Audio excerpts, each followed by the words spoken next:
Right, feels a bit weird to be saying this, but welcome back to the channel. I am doing another first one in about 18 months bike review. I'm outside Via Moto,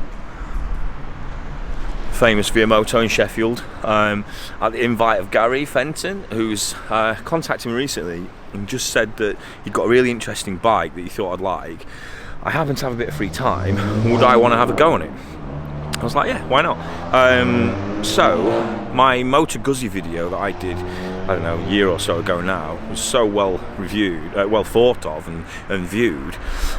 People just love Moto Guzzis. I love Moto Guzzis. So when Gary said that the new V100S Mandello was available for a demo, and would I like to have a go in it, what else could I say? And I have to be honest, when I saw it in person, I was a bit, whatever, it's okay. But oh my God, in person, it's beautiful. Take a look at this. You must think that I'm a restless case because I ran away, If you listen to the words I say, you know that I'm okay, you know it's just a phase. Don't think I'm leaving cause I'm not at all, and if you get hurt it's unintentional. I just wanted you to realize that I'm the one you like, that I'm the one you like. So where do we go from here?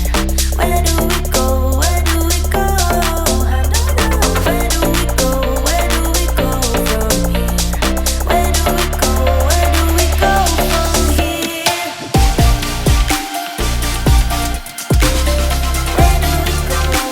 we go from here?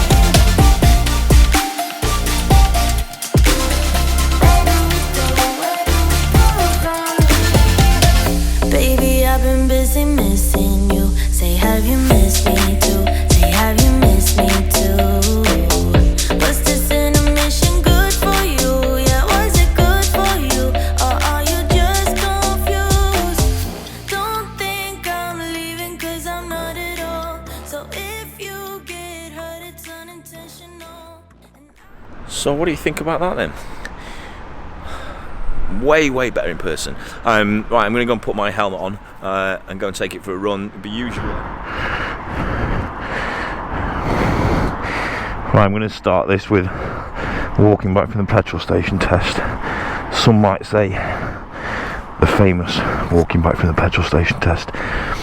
That is a great looking bike. So much better in the flesh. I can't get over how nice the paint looks, and this brown leather seat.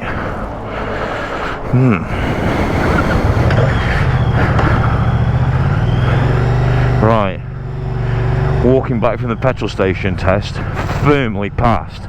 This is a really beautiful thing. So, right, so how I do these things, I'm going to be honest, I normally do this later on in the video, but I forgot to turn the camera on. I've only ridden it 2 minutes though. So how I normally do these things, for anyone who's not seen my videos before, particularly when I review bikes, loosely using the words review, is I'll give you my first initial impressions now, having literally just got on the bike, first few minutes, you know, out of the dealership impressions. Then I'm going to go and ride it for a bit, get a bit more familiar with it, and then I'll give you some deeper impressions. Then we'll do a walk around, talk about the spec, the differences between the S, the non-S, all that stuff that you'll want to know,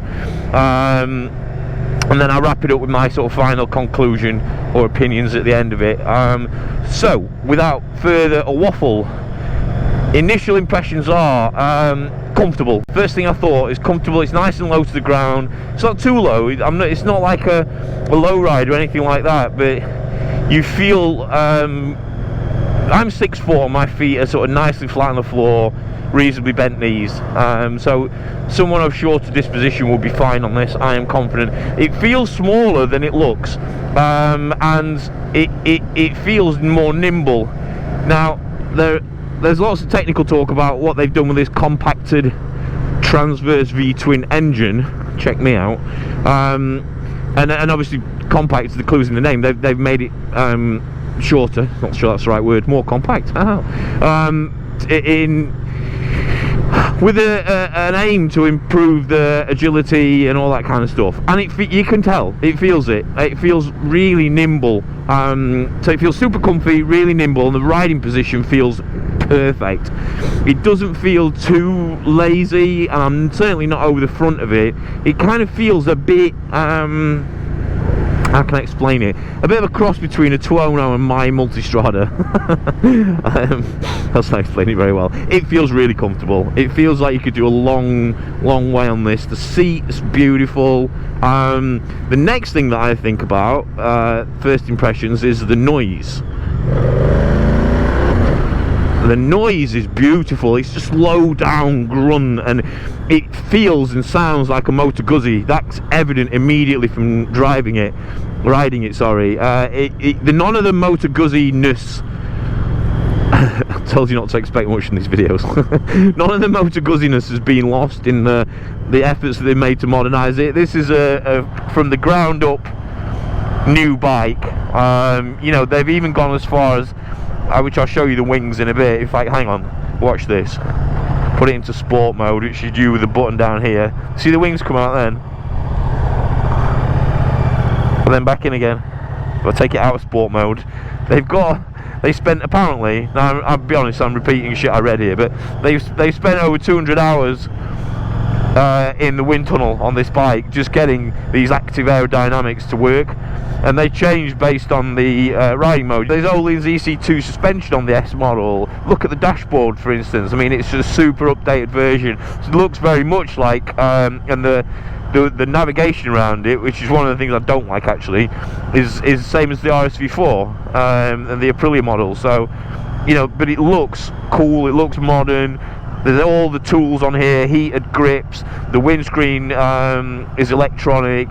Cruise control, you know, name a toy, it's got it basically.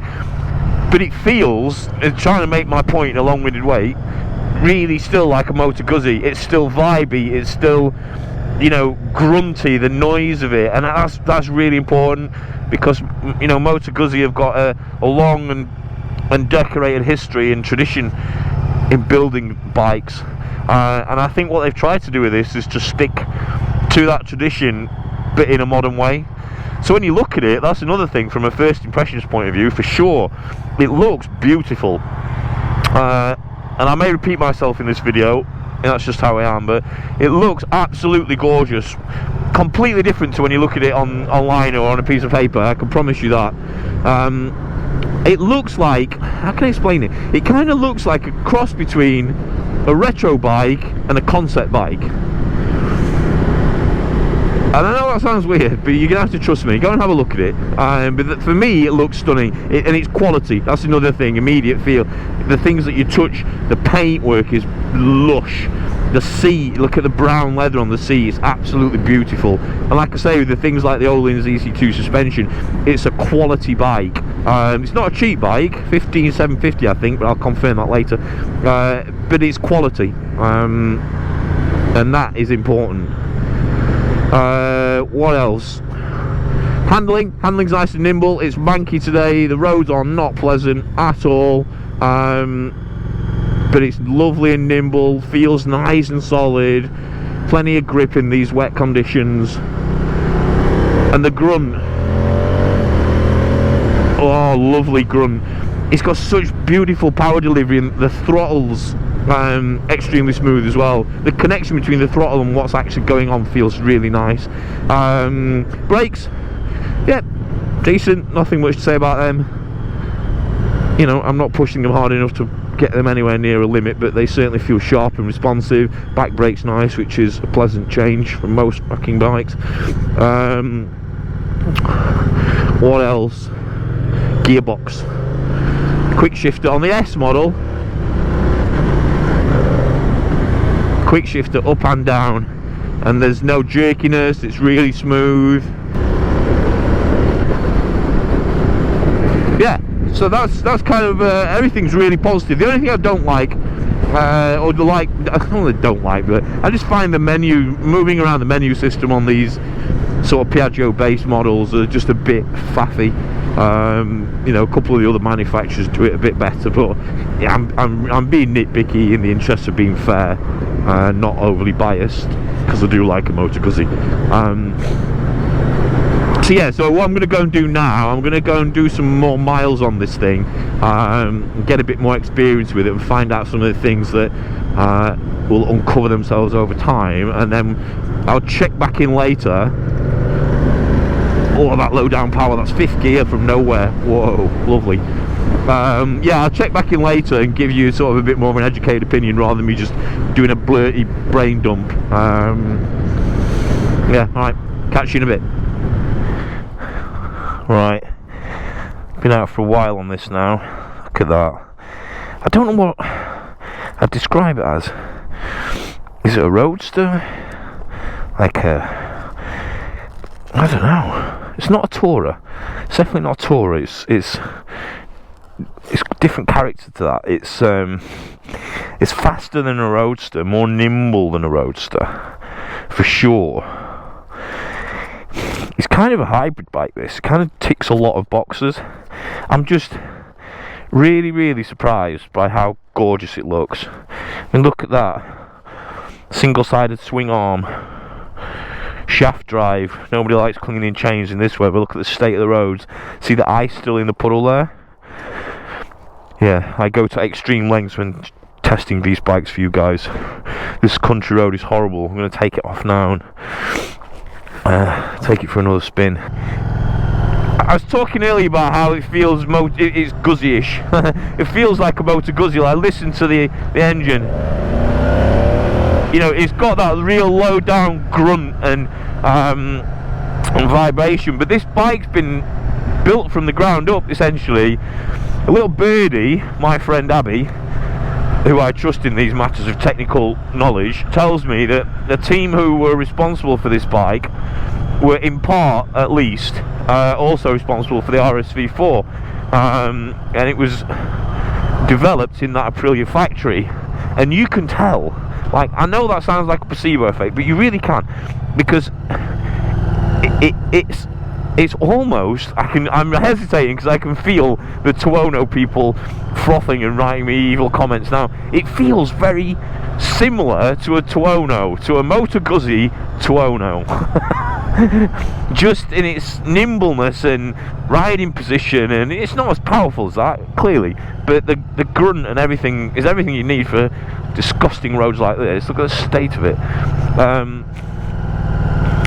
Yeah, it's been built from the ground up. Like I said, it's had 200 hours in a wind tunnel. I'll show you these again. Look, we're in road now, right? So let's go to touring rain mode. They come out like that to deflect the wind and rain, potentially. We're in rain mode, clearly, around you. And if we put it in sport mode, they stay open in sport mode. And that's an aerodynamic thing. They move around depending on what mode you're in. I mean, how cool is that? I mean, is it a novelty? Don't know. It's a cool one. I will say, well, you can see the state of the weather today. It's not been nice, and it feels like the spells where it's been raining, the rain has kept off me. So yeah. Anyway, they look cool. Let's put them back in. I love it. The point being is they've really, this is a modern bike, totally redesigned, built from the ground, and it feels it. It's such a lovely combination of an old school bike with new shit, you know, and I like that. I like the fact that you've got heated grips and cruise control and, you know, all those toys, but it still feels like an old-fashioned retro bike. Really cool. Let's put these heated grips on. Actually, it's freezing today. It handles nice as well. Caveat, I mean, clearly I can't push it to its extremes in this weather, but from what I can do on the faster corners and on these country roads, you know, the handling's been really solid and really nimble. And I think this engine architecture that they've kept with, but they've compacted it in Moto Guzzi's terms. And again, don't get me wrong, I'm just repeating things that they're saying, but they've made it a compact transverse V-twin, and you can feel it. It feels nimble, like, and Guzzi's are not renowned for being nimble, let's be honest. That's not their forte, but this one really does. I really like this bike. Like, the more I'm spending time on it, the more I ride it, it's one of those bikes that, I've said this a couple of times before, but it's one of those bikes that makes you wonder why you go out and buy things like Tuonos and like crazy bikes, RSV4s and stuff like that for the street, just to ride on the street, because I don't understand why you'd ever need anything more than this. It does most things well. Like, quick shifter's beautiful. Oh, there's plenty of power there. Yeah. Interesting. Really interesting. As I've ridden this a bit, so the suspension feels... it feels a little bit soft at the front, particularly. So if I... Hang on, nobody behind me. Yeah, there's a bit of front end dive on there, but have I got a safe place to stop? Yes. Because it's got the Öhlins EC2 suspension, bear with me. Now, I know this quite intimately from my Aprilia days, because my RC4 I used to ride at the track a lot, so I was for everlasting faffing around with the suspension. So you can go to riding mode here. I'll go through this in detail later, but you can change all the various components, traction control, cornering, stability, for each different... There you go. For each different one, road, sport, rain, etc. But if you go back here and then into the MGCS cornering stability, I guess that stands for. Now this is the same as what was on my RC4. So automatic dynamic is the EC2 suspension reacts to the things that are happening in real time, way quicker than you can do. In my opinion, for what it's worth, I tried them both on track, manual and automatic, manual being self-explanatory. I'm not sure why you'd have manual unless you were doing something specific on a specific track, or you were trying to achieve a specific result. When you like, I can't tell it. Like, automatic just does it for you, basically. But you can go into it. Look here and adjust front firmness. So you can go into it and adjust the firmness. Let's put it to 3. And then brake support. Let's add some brake support onto 3 as well. Rear firmness feels fine for me at that. And now your A1 automatic is defaulted to start from that position. So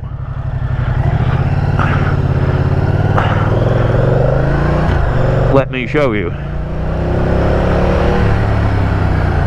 Yeah, already you can feel there's less dive. That feels better. Immediately feels better. So what I'm saying is, you can faff around with it for your weight and height and, you know, riding style, and get it set up how you want. It's got all the toys basically that you would ever need, and on these country lanes where it's really minging, it's amazing. Yeah, and I'm gushing about this bike a bit, but I didn't expect much of it. I'll be totally honest with you, right? I've not been able to make videos for ages. Long story short, got a new job, got promoted, and life got busy, and just didn't have the time. Started doing YouTube in COVID. I've talked about this on the video before, but I'm in between. I'm starting a new job soon, so I'm on gardening leave, which is quite cool. But I've got plenty of spare time. So when Gary just sort of rang me at the opportune time, and I looked at the bike. The point I'm trying to make is, I looked at it online. I was like, meh, all right, I'll do it. You know, it'll fill a bit of time. To be fair, like, Gary's been good to me, so it'd be good to you know, do a video back for him, because I think this bike needs the word getting out more about it, clearly, because it's amazing. But when I got there and I saw it, I'm like, holy shit, that looks so different to what you see online.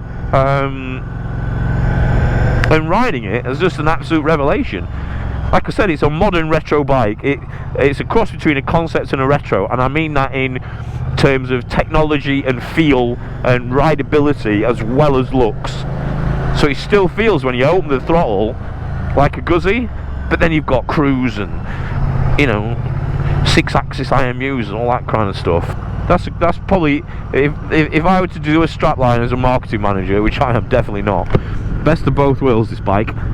Best of old school cool and new school tech. So right, so let's, I'm going to hop back off. I'm going to do a walk around outside the showroom, because frankly, to be honest, I've left my camera there. So I'm going to go and do it in the showroom, and I'm freezing and I want a coffee. But what I'll also do is that I'll come back out again and just do a sort of final wrap up on this. Right, so there's one other thing I wanted to show you. I want to talk about this active aero, because it's quite a big story around this bike, and can you feel it do any difference? Now, there's two things with aero: keep your squash into the ground for handling. I'm not going to find that out today. I'm not sure anybody is on this bike, if I'm honest with you. It's not a track bike. But there's also the wind protection. Now, this isn't a Tourer. My Multistrada's got, you know, big fairings that come around here, big screen up here. This isn't that. But interestingly, on these faster roads, I'm just going to come on to dual carriageway in a second. In my humble opinion, it really does work. So, like I said to you before, if you go sport or rain mode, so that's touring, so look, rain mode, out they pop here. And then we've got the windscreen as well, that we can adjust electronically via the menu. Just let me navigate this manky roundabout. So I'm in windscreen mode now. Look, I've just pushed the button and up the windscreen comes. If I push on a bit down here now, trying not to die, you feel like you can feel these working and pushing the air around you, and thus when it rains, the rain. Like I said, my legs have been kept pretty dry in this rain. It's been spitting, it's not been horrendous, but you feel like in the pocket. If I lower it,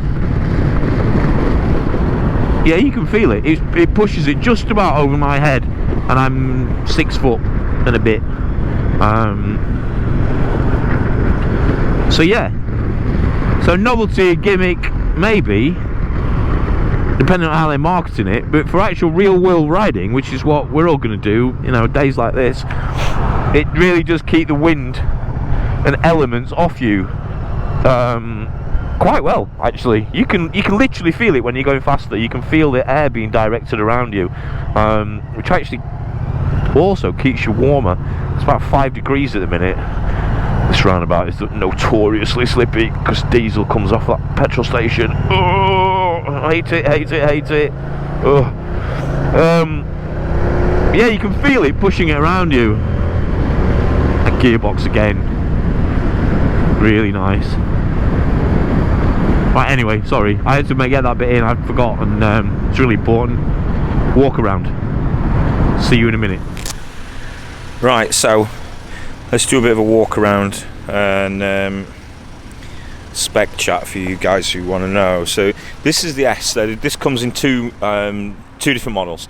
So there's the S model and the non-S. On all the models, so across the board, you get the same V-twin engine, 90-degree transverse V-twin, 4 valves per cylinder, a 1042cc engine.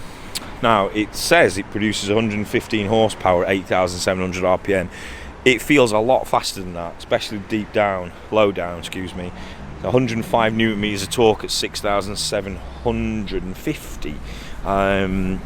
It feels like even lower than that, to be honest with you, which is really, really nice. Shaft drive, so there's no maintenance, or low maintenance, probably a better way of saying it. You only get the Öhlins forks on the S model. On the stand one, you get the 41mm upside down forks. They've got adjustable preload and rebound though. Same on the rear. This is the S model only. You get the monoshock with adjustable preload and rebound. So you still get adjustable. I'll tell you everything the S has got that the non-S doesn't in a second. What else is interesting on here? Oh, the seat height, yeah. 815mm seat height. But let me put that into real terms for you. So, I'm 6 foot. Feet are flat on the floor. At that. It's not a high sitting bike at all. So anyone shorter will have no trouble with this. 17-litre fuel tank, 233 kilograms wet weight. That doesn't feel anything like that. Super flickable. Anything else interesting? Yes, so all the models come with full LED headlights, DRL, cornering lights, LED indicators, cornering ABS, traction, cruise, all the riding modes, so rain, tour, road, sport. The full colour TFT as seen on this model. Adaptive aerodynamics comes on the non-S as well, which is really cool. I think that actually does quite a lot other than look cool. And the electrically adjustable windscreen, which is cool. Now, the S model, hold please, the extra gadgets and gizmos you get on the S model, which to be honest are super worth the extra cost, which I'll come to in a second. You also get TPMS, tyre pressure monitoring system. You get the heated grips, which are a lifesaver in this weather. The up and down quick shifter, again, huge. And the Moto Guzzi MIA, which is for connecting your Bluetooth, basically. It's not something I ever use on a motorbike, but if you're going to use this for touring, which it is eminently possible to do with said bike, then it's useful, I guess. Connects up to your head, your helmet, mic, all that kind of stuff.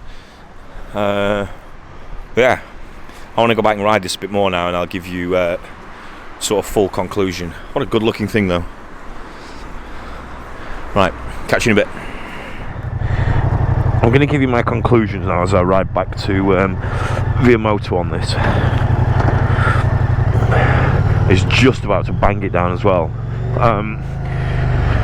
Yeah, what do I love the most about this is that it's about 4 different bikes in one.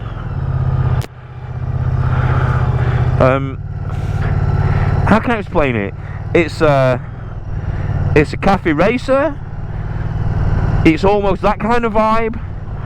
It's capable of touring. You can adjust the rear pillion height on it, carrying 2 up in comfort on this massive seat. It's a weekend scratcher. Cruising around the town centre now on this, you know, you can commute on it. It just does so much. I don't know how to classify it. I can't put it into I can't pigeonhole it, if that makes sense. But that's a good thing, right? Because you're getting a lot of bike for your money here. You know, we talked about the price of it, and I think, you know, I think it's justified. Like, I don't think it's a bad price in this market at all. But it just does a lot of stuff well. You know, like I said, I'm repeating myself, I know, but it's a mixture of retro and modern in all the right places. That's a good way of describing it. I'm happy with that. Yeah, it's got tech and new stuff in all the right places where you want it, right? Where the dashboard, and you know, you want to get heated grips and cruise control and that handy stuff, but it's not gone to the extremes of trying to modernise this engine. And look, a transverse 90-degree V-twin, 90-degree transverse V-twin is not the most modern engine, but my god, it provides character and a vibe of its own, and to lose that really would be criminal in the pursuit of modernness. So I think they've just found that balance right. They've made it and brought it into the 21st century. These wings, I mean, they feel like they work. Whether I just want them to work because they look cool, I don't know. But they definitely feel like they work. The EC2 suspension, the O-lins, you know, all that new trick stuff on this. For a bike like this, which is new and trick at least, it's all in the right places. It makes it work. It's super comfortable. Talked about suspension. I fiddled with that, you know. It felt a bit soft, but you just got to dial it in, mate. Like, that's the point of this EC2 suspension. It's suspension for everyone. Yeah, I mean, I can't really go over too much more. I've not been able to push this bike to its extreme handling limits, Not that I could anyway, but you know, I've not been able to push it too hard in the corners because, to be honest, I mean, it's the middle of January, it's 4 or 5 degrees and it's slimy and grim at best. But that said, for what I have been able to do with it, it handles lovely, and you can certainly tell it's nimble. You can feel the nimbleness 100%. It really is a good bike. I love it. I think it's brilliant. I'm just trying to figure out if I've got the time to ride the bloody thing. That's the problem with these bikes, right? I've got the space for it, and mentally, like, I've obviously got the Panigale and the Multistrada, and it would fit really nicely in between those two bikes. Actually, in fact, I can see few instances where I'd take the Multi over this, other than, you know, the obvious really long touring journeys, which I don't really do. Multistrada engine's more exciting, but this, you know, day to day, I'd probably take this just because it feels cooler. Yeah, this is a cool bike in conclusion. Yeah, everything I said about it in the previous bits of the video, I totally stand behind, and it's only, in fact, probably increased my thoughts in those areas. Cool bike, really cool. I'm actually gutted to take this bike. I really want to ride this. God, stop saying that. I really want to ride this in dry weather on some nice roads, because I can tell that it'd be an absolute scream. And then you could just tootle home and enjoy that sort of Moto Guzzi retro coolness with your cruise control and your heater grips. Yeah, cool bike, man. Really like it. But that's what I don't like. You probably do it on these. The effing full beam thing there. You're constantly hitting it with your finger and turning the full beam on. It's so stupid. There's got to be a better place for it to be than there.